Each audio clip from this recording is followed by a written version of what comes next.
অনেক সময় মনে হয় মনের ভেতর যেন এক ধরনের শূন্যতা বাসা বেঁধেছে।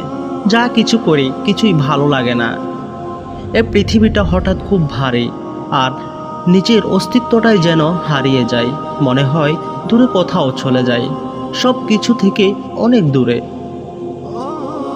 কিন্তু ভাই, মানুষ তখনই হার মানে যখন সে নিজেকে বিশ্বাস করা বন্ধ করে দেয়।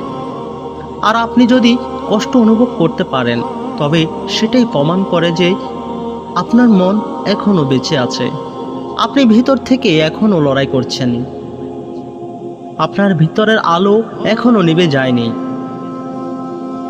একাকিত্ব কখনো শত্রু নয়, এটি কখনো কখনো আমাদের শক্ত করে, আমাদের বুঝতে শেখায় আমরা আসলে কতটা মূল্যবান।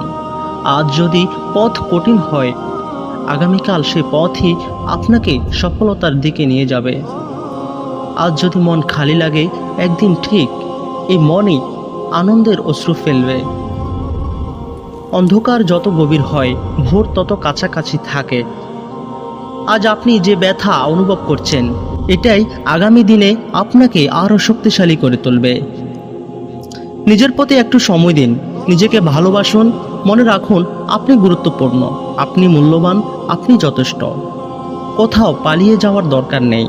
আপনার ভেতরেই লুকিয়ে আছে নতুন এক আপনি, যে আবার উঠবে, জ্বলবে, বদলে দিবে নিজের জীবন। আপনি পারবেন। আল্লাহ আপনার সঙ্গে আছেন।